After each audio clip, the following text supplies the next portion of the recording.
ബിസ്മില്ലാഹിർ റഹ്മാനിർ റഹീം. Hello, welcome back. എന്തുണ്ട് വിശേഷം? എല്ലാവരും ഹാപ്പി അല്ലേ? അപ്പോൾ ഇതില്ലേ, ഞാനൊരു വിനീഗർ പിക്കിളാണ് ഉണ്ടാക്കിയിട്ടുള്ളത്. പിന്നെ പംകിൻ്റെ ഹൽവയാണ്, ഈസി വേ ആണ്. പണ്ടൊക്കെ കഴിച്ചിട്ടുണ്ടായിരുന്നത്. ഇപ്പോൾ ഇത് വേറൊക്കെ രീതിയിൽ ഒരുപാട് രീതിയിലാണ് ഉണ്ടാക്കാറുള്ളത്. പക്ഷെ എന്തായാലും പണ്ടത്തെ വേ ആണ് ഏറ്റവും ടേസ്റ്റായിട്ടുള്ളത് എന്നിട്ട് എനിക്ക് തോന്നുന്നത്. പിന്നെ ഈസി ആയിട്ടുള്ളൊരു കപ്സ റെസിപ്പിയും കൂടെയാണ്. കപ്സ നമുക്ക് ഈസി ആയിട്ട് പെട്ടെന്ന് ഉണ്ടാക്കാൻ പറ്റുന്ന രീതിയിലുള്ളൊരു വേ ആണ് ഞാൻ ഉണ്ടാക്കിയിട്ടുള്ളത്. അപ്പോൾ നേരെ ഞാൻ എൻ്റെ റെസിപ്പിയിലോട്ടൊക്കെ പോവാം. അപ്പോൾ ആദ്യമേ ഞാനില്ലേ വിനീഗറിൽ മുളകൊക്കെ കുതിർത്തിട്ട് ഒരു 2 ദിവസം മുന്നേ വെച്ചിട്ടുണ്ടായിരുന്നു. കാരണം അത് നല്ലോണം എരിവുള്ളതല്ലേ. അപ്പോൾ അതിൻ്റെ എരിവൊക്കെ ഒന്ന് പോയി കിട്ടട്ടെ എന്ന് വിചാരിച്ചിട്ട് 2-3 ദിവസം മുന്നേ ഞാൻ വിനീഗറും കുറച്ച് ചൂടുവെള്ളം കുറച്ച് ഉപ്പും കൂടി ഇട്ടിട്ട് ജസ്റ്റ് ഒന്ന് ചൂടാക്കിയിട്ടാണ് ഈ മുളകിൽ ഇട്ട് കൊടുത്തിട്ടുള്ളത്. അതൊരു ബോക്സിലാക്കിയിട്ട് ഒരു 3 ദിവസം മുന്നേ ഞാൻ വെച്ചിട്ടുണ്ടായിരുന്നു. ഇനി ഇതിലേക്ക് നാടൻ കുക്കുംബറാണ് കേട്ടോ ഞാൻ എടുത്തിട്ടുള്ളത്. കക്കിരിയാണ്. അപ്പോൾ അത് നല്ലോണം സ്ലൈസായിട്ട് നല്ലോണം നേരിയതായിട്ട് തന്നെ കട്ടാക്കിയിട്ട് എടുക്കുന്നുണ്ട്. അതുപോലെ തന്നെ കുറച്ച് ക്യാരറ്റും കൂടിയാണ്. നമുക്ക് ഈ ഷവർമയിലൊക്കെ കിട്ടുന്ന സൈഡ് ഡിഷില്ലേ, അതാണ് ഉണ്ടാക്കാൻ ഞാൻ പോയിട്ടുള്ളത്. അപ്പോൾ അതിലേക്കായിട്ട് ക്യാരറ്റും മുറിക്കുന്നുണ്ട്. അതും നല്ലോണം നേരിയതായിട്ട് നല്ലോണം ഒന്ന് സ്ലൈസായിട്ട് തന്നെ മുറിച്ചെടുക്കുന്നുണ്ട്. അതിലേക്ക് തൊലിയൊക്കെ കളയുക, എന്നിട്ട് സൈഡൊക്കെ കട്ടാക്കിയിട്ട് വേണം നമുക്ക് നല്ലോണം സ്ലൈസായിട്ടൊന്ന് കട്ടാക്കിയിട്ട് എടുക്കുന്നത്. പിന്നെ ഇതില്ലേ, കുറച്ച് വിനീഗറും ഉപ്പിലാണ് ഞാൻ ഇട്ട് കൊടുത്തിട്ടുള്ളത്. അപ്പോൾ ഇനി ക്യാരറ്റും കട്ടാക്കിയിട്ട് ഞാൻ അതിലോട്ട് ഇട്ട് കൊടുക്കാനാണ് പോകുന്നത്. അങ്ങനെ ഇവിടെ എല്ലാം മുറിച്ച് കഴിഞ്ഞിട്ടുണ്ട്. ഇനിയിപ്പോൾ വിനീഗറിൻ്റെ വെള്ളത്തിൽ നിന്ന് അതൊന്ന് മാറ്റി കൊടുക്കണം. ഞാൻ ആദ്യമേ ഒരു ചെറിയൊരു ബോക്സിലാണ് ഇട്ട് കൊടുത്തിട്ടുണ്ടായിരുന്നത്. അപ്പോൾ അതിനൊരു കുറച്ച് വലിയ ടിന്നിലോട്ട് മാറ്റി കൊടുക്കണം. കാരണം കുറച്ച് അധികമായി പോയിട്ടുണ്ടല്ലോ. അങ്ങനെ ഇത് എല്ലാം കൂടി ഇട്ട് കൊടുക്കുന്നുണ്ട്. അപ്പോൾ മുളകാണെങ്കിൽ കുറച്ച് അതിൻ്റെയൊക്കെ എരിവൊക്കെ പോയിട്ടുണ്ടായിരുന്നു. നല്ല എരിവുള്ള മുളകായിരുന്നു. അപ്പോൾ ഇനി ഇതിലേക്ക് കുറച്ച് ഉപ്പിട്ട് കൊടുക്കുന്നുണ്ട്. പിന്നെ കുറച്ച് വിനീഗറും പിന്നെ കുറച്ച് വെള്ളമാണ് ഒഴിച്ച് കൊടുത്തത്. വെള്ളം ഞാൻ ചൂടാക്കിയിട്ടാണ്, നേരിയ ചൂടുള്ള വെള്ളമാണ് ഒഴിച്ച് കൊടുത്തിട്ടുള്ളത്. ഇതിനെല്ലാം കൂടി ഒന്ന് മിക്സ് ആക്കാം. എന്നിട്ട് ഇതൊന്ന് ഇങ്ങനെ പുറത്തുതന്നെ വെച്ച് കൊടുക്കാം. ഇപ്പോൾ തണുപ്പൊക്കെ ആയിട്ടുണ്ട്, മഴയൊക്കെ വരുന്നത് കൊണ്ട് തന്നെ പുറത്ത് വെച്ചാലും കേടാവുന്നില്ല. നമുക്ക് പെട്ടെന്ന് തന്നെ ഒരു 2-3 ദിവസത്തിനകം തന്നെ ഇത് കഴിക്കാനുള്ള പാകത്തിലായി കിട്ടും. അപ്പോൾ ഇതിവിടെ മാറ്റി വെക്കുന്നുണ്ട്. പിന്നെ ഇനി ഞാൻ പംകിൻ്റെ ഹൽവയാണ് ഉണ്ടാക്കാൻ പോകുന്നത്. അപ്പോൾ അത് ഒരു മീഡിയം സൈസ് പംകിൻ്റെ പകുതിയാണ് ഞാൻ കുക്കറിൽ വേവാൻ വെച്ചിട്ടുള്ളത്. അതിലേക്ക് ഒരു 1/4 കപ്പോളം പച്ചരിയിൽ അത് കുതിർത്തിട്ട് ഒരു അരമണിക്കൂർ മുന്നേ വെച്ചിട്ടുണ്ടായിരുന്നു. പിന്നെ ഒരു മുഴുവനായിട്ടുള്ള മീഡിയം സൈസിലുള്ള തേങ്ങ, ഇത് രണ്ടും ഞാൻ മിക്സിയിൽ അരച്ചെടുക്കുന്നുണ്ട്. നല്ലോണം ഒന്ന് അരച്ചെടുക്കുന്നുണ്ട്. ഇതിന് അരിപ്പയിലിട്ട് അരച്ചെടുക്കാൻ പോകുന്നില്ല. ഇതുപോലെ തന്നെ മിക്സിയിൽ നിന്നാണ് ഈ കുക്കറിലോട്ട് ഒഴിച്ച് കൊടുക്കുന്നത്. ഇങ്ങനത്തെ പംകിനൊക്കെ 2 വിസിലാകുമ്പോൾ തന്നെ നല്ല വെന്ത് ഉടഞ്ഞിട്ടുണ്ട്. ഇനി ഇതിപ്പോൾ ഒരു മാഷർ കൊണ്ടൊന്ന് മാഷാക്കാം.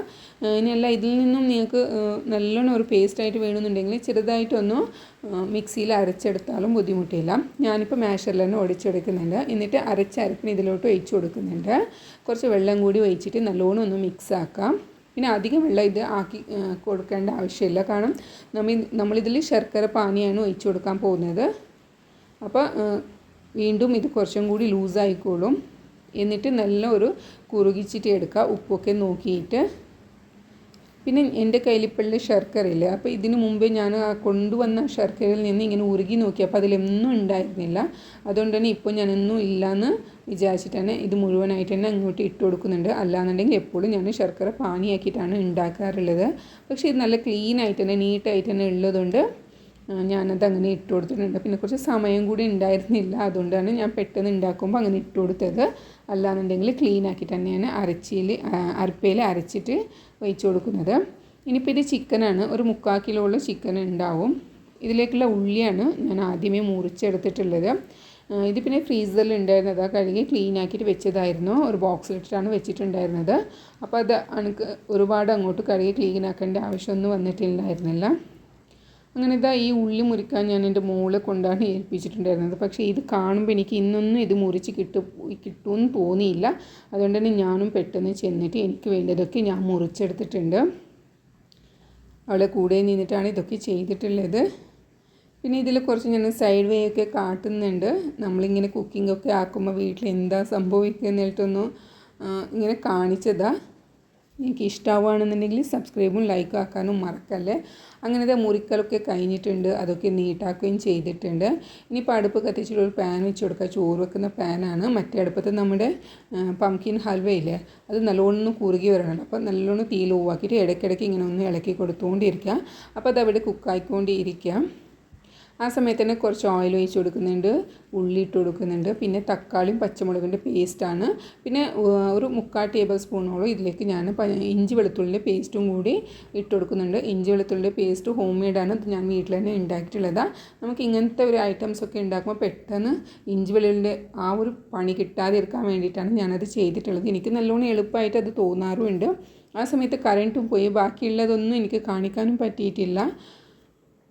പിന്നെ എന്താ ചെയ്യുകയെന്ന് വിചാരിച്ചിട്ട് അങ്ങനെ അതൊക്കെ വിട്ട് കഴിഞ്ഞിട്ട് ഞാൻ എൻ്റെ ഹൽവയുടെ പണിയിലോട്ട് വന്നു. അപ്പോൾ അത് നല്ലോണം കുറുകിയിട്ട് പാത്രത്തിൽ നിന്ന് നല്ലോണം ഇളകി വരുന്ന ആ സമയത്ത് ഇതൊന്ന് സെർവിങ് ബൗളിലേക്ക് മാറ്റി കൊടുക്കുന്നുണ്ട്. മൊത്തത്തിൽ അങ്ങ് നീറ്റായിട്ട് തന്നെ കുക്കറിൽ നിന്ന് എടുത്തിട്ടാണ് ഇതിലോട്ട് ഇട്ട് കൊടുക്കുന്നത്. എന്നാലും കുക്കറിൽ പകുതിയൊക്കെ ഉണ്ടാവുമല്ലോ, അതൊക്കെ നിങ്ങൾ എന്താ ചെയ്യാറ്? ഞങ്ങളാണെങ്കിൽ അത് നീറ്റായിട്ട് കുക്കർ പിന്നെയാണ് കഴുകാൻ പോകുന്നത്. കഴുകുന്നതിന് മുമ്പ് തന്നെ നമ്മൾ ആ കുക്കറിനെ നീറ്റാക്കും. അതാണ് ഞങ്ങളുടെ പരിപാടി. ഇതിൽ കാണുന്നില്ല, ഇതുപോലൊന്നും കഴുകാനോ കൊണ്ടുപോകാറില്ല. എന്തായാലും ഇതിനെ നീറ്റാക്കിയിട്ട് തന്നെയാണ് കഴുകാൻ പോകുന്നത്. പിന്നെ ഇതിലോട്ട് ഞാൻ ചിക്കനും കപ്സ മസാലയൊക്കെ ഞാൻ ഇട്ട് കൊടുത്തിട്ടുണ്ട്. അതിൽ നിന്ന് ചിക്കനൊക്കെ കോരി മാറ്റിയിട്ടുണ്ട്. എന്നിട്ട് അരിയുടെ അളവിനുള്ള വെള്ളം ഒഴിച്ച് കൊടുക്കുന്നുണ്ട്. എന്നിട്ട് അരിയും കൂടി ഇട്ട് കൊടുക്കുന്നുണ്ട്. അതിന് മുമ്പ് കുറച്ച് ക്യാരറ്റും ക്യാപ്സിക്കവും ഇട്ട് കൊടുക്കുന്നുണ്ട്. ഇതിപ്പോൾ കപ്സയാണ് ഉണ്ടാക്കുന്നത്, എളുപ്പത്തിൽ ഉണ്ടാക്കാൻ പറ്റുന്ന ഒരു കപ്സയാണ്. ഇതിലേക്ക് പിന്നെ ഒരു ഡ്രൈ ലെമണും കൂടി ഇട്ട് കൊടുത്തിട്ടുണ്ട്. എന്നിട്ട് ഈ ഓയിലിൽ ഞാൻ എടുത്ത് വെച്ച ചിക്കൻ പൊരിച്ചതാണ്. പൊരിച്ചിട്ട് വെള്ളം വറ്റി വന്നതിന് ശേഷം ദമ്മിൽ വെച്ച് കൊടുക്കുന്നതിന് മുമ്പ് തന്നെ ഞാൻ ആ ചിക്കനും കൂടി ഇട്ട് കൊടുത്തതാണ്. പക്ഷേ ആ സമയത്ത് കറണ്ടൊന്നും ഇല്ലാത്തതുകൊണ്ട് എനിക്കിതൊന്നും എടുക്കാൻ പറ്റിയിട്ടില്ല ക്ലിപ്പ്. കാരണം ഇപ്പോൾ മഴയായിരുന്നു. ഇത് ഉച്ചയ്ക്കുള്ളതാണ്. പക്ഷേ ഉച്ചയ്ക്കാണെങ്കിലും ഇതൊരു മഗ്‌രിബ് ഇശാൻ്റെ ആ ഒരു സമയം പോലെ ആയിട്ടുണ്ടായിരുന്നു. നല്ലോണം ഇരുട്ട് കുത്തിയിട്ടുണ്ടായിരുന്നു. പിന്നെ കറണ്ട് വന്നതിന് ശേഷമാണ് ഇതൊക്കെ എടുത്തിട്ടുള്ളത്. അപ്പോൾ ഇവിടെ കപ്സ റെഡിയാണ്. നല്ല അടിപൊളിയായിട്ടുള്ള ചിക്കനൊക്കെ നല്ല മുറിഞ്ഞ് വന്നിട്ടുള്ള നല്ല കുക്കായിട്ടുള്ള അടിപൊളിയായിട്ടുള്ള ഒരു കപ്സയാണ്. അപ്പോൾ ഇങ്ങനത്തെയാണ് എൻ്റെ ഒരു ദിവസമുള്ള ഫുഡിങ്ങൊക്കെ. ഇതാണ് ഇനിയിപ്പോൾ രാത്രിക്കും നമുക്ക് ഉള്ളത്. വേറൊന്നും ഉണ്ടാക്കാനും പോകുന്നില്ല. അപ്പോൾ എൻ്റെ ഇന്നത്തെ റെസിപ്പീസൊക്കെ നിങ്ങൾക്ക് ഇഷ്ടപ്പെട്ടെന്ന് വിചാരിക്കുന്നുണ്ട്. ഈസി ആയിട്ടുള്ള റെസിപ്പീസാണ്. അപ്പോൾ ഇങ്ങനെ മഴയൊക്കെ വരുമ്പോൾ ഇടയ്ക്കൊക്കെ എന്തെങ്കിലും ഉണ്ടാക്കി കഴിക്കാൻ തോന്നുന്ന ആ സമയത്താണ് ഞാൻ ഹൽവ ഉണ്ടാക്കിയിട്ടുള്ളത്. അല്ലാത്ത നാളിലൊന്നും ഞാൻ ഇതൊന്നും ഉണ്ടാക്കാറില്ല. അപ്പോൾ എൻ്റെ ഇന്നത്തെ വീഡിയോസ് നിങ്ങൾക്ക് ഇഷ്ടമാവുകയാണെന്നുണ്ടെങ്കിൽ സബ്സ്ക്രൈബ് ആക്കുക, ലൈക്ക് ആക്കുക, ഷെയർ ആക്കുക. പിന്നെ നിങ്ങൾക്ക് സ്മൈലായിട്ടെങ്കിലും ഒരു കമൻറ്റ് ഇടാൻ ഒരു മടിയാവില്ല എന്നുണ്ടെങ്കിൽ ലൈക്കോ സ്മൈലോ എന്തെങ്കിലും ഇട്ടിട്ട് ഒന്ന് കമൻറ്റ് ഇടുക, എന്നിട്ട് സപ്പോർട്ടാക്കാം. അപ്പോൾ എൻ്റെ ഹൽവയാണ് കേട്ടോ ഇതിൽ മൊത്തം ഹൈലൈറ്റ് ആയിട്ടുള്ളത്. നല്ല ടേസ്റ്റാണ്. എന്താ പറയുക, നല്ല കുറുകിയിട്ട് ഒരുപാട് അങ്ങോട്ട് കുറുകിയിട്ടുള്ള ആ ഒരു ഹൽവയുടെ ടേസ്റ്റാണ്. എനിക്ക് പറയാനൊന്നുമില്ല. നിങ്ങളിതുപോലെ ഒന്ന് ട്രൈ ആക്കിയിട്ട് നോക്കാം, എന്നിട്ട് നിങ്ങളെ ഫീഡ്ബാക്കും കൂടി അറിയിക്കുക. അപ്പോൾ എന്തായാലും ഞങ്ങളൊക്കെ ഇതൊക്കെ നല്ലോണം എൻജോയ് ആക്കിയിട്ടുണ്ട്. അപ്പോൾ ഇത് നിങ്ങൾക്ക് നോക്കുമ്പോൾ മടുപ്പ് തോന്നിയിട്ടില്ല, നിങ്ങളും എൻജോയ് ആക്കിയിട്ടുണ്ടെന്നുണ്ടെങ്കിൽ ലൈക്ക് ആക്കണം എന്തായാലും മറക്കല്ലേ. എന്നിട്ട് കൂടെയുള്ള ബെൽ ബട്ടണും കൂടി ഒന്ന് പ്രസ്സാക്കുക. സോറി. അപ്പോൾ എന്തായാലും ഞാനിവിടെ വൈൻഡപ്പ് ആക്കാം. Thank you. Take care. By.